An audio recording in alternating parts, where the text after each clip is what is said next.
రాష్ట్రంలో భూముల రేట్లకు అలాగే ఏవైతే రిజిస్ట్రేషన్ ఛార్జీలు స్టాంప్ డ్యూటీలు ఉన్నాయి వాటికి వీటికి ఎక్కడ పొంతన కుదరట్లేదు.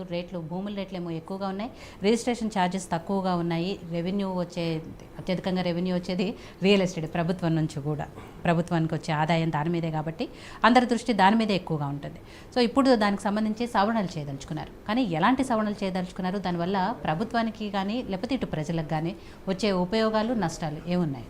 అంటే గత ప్రభుత్వంలో చూసుకుంటే, అంతకుముందు ప్రభుత్వాల్లో చూసుకుంటే కూడా గత ప్రభుత్వంలో ఒకటే సంవత్సరంలో 2 సార్లు కూడా హైక్ చేసిండ్రు. ఒకటి జూలై 2021లో ఒకసారి తీసుకుంటే, దాని తర్వాత February 1, 2022లో కూడా ఒకసారి చేసిండ్రు.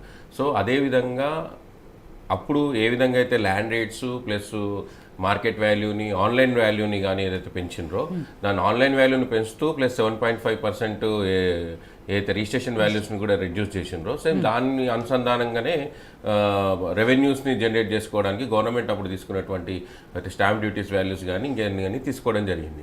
సేమ్ యాజ్ ఇట్ ఈస్గా కూడా ఇప్పుడు కూడా ఈ గవర్నమెంట్లో ఏం జరుగుతుంది అంటే, ఇప్పుడు ఇక్కడ ఉన్నటువంటి మార్కెట్ని బట్టి మార్కెట్ వాల్యూస్ని ప్లస్ ల్యాండ్ వాల్యూస్ని కూడా అన్ని అగ్రిగేట్ చేసుకుంటున్నారు. ఇప్పుడు సేమ్ యాజ్ ఇట్ ఈస్గా కూడా ఇప్పుడు ఎక్కడైతే స్టాంప్ డ్యూటీస్ వాల్యూస్ ఉన్నాయో అవన్నీ కూడా తక్కువ ఉన్నాయో దాన్ని తీసుకొని అన్ని స్టేట్స్లో ఉన్నటువంటి వాటిని అన్ని ఇంప్లిమెంటేషన్ చూసుకొని దానికి అనుసంధంగానే ఈ ప్రభుత్వం కూడా ముందుకు తీసుకుపోతుంది అట్లాంటి అంశాలని.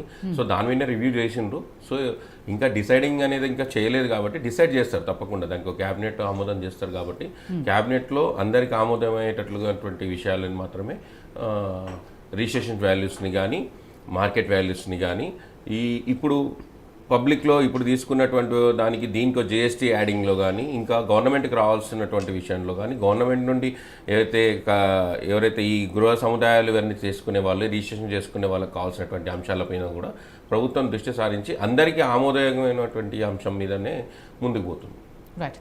సో రామ్మూర్తి గారు, తెలంగాణ రాష్ట్రంలో ఏ మారుమూల ప్రాంతానికి వెళ్ళినా, ఏ జిల్లాకి వెళ్ళినా కూడా ఆ భూముల మార్కెట్ విలువ ఎంత రేటు ఉందో అందరికీ తెలిసిన విషయమే. ఎక్కడికి వెళ్ళినా కూడా కొన్ని లక్షల కోట్ల రూపాయల్లో భూముల రేట్లు ఉన్నాయి ఇవాళ రేపు. సో అందుకు తగ్గట్టుగానే ఇందాక రవి గారు చెప్పినట్టు 2021లోనే రిజిస్ట్రేషన్ ఛార్జీలు 2 సార్లు పెంచింది అప్పుడు బీఆర్ఎస్ ప్రభుత్వం.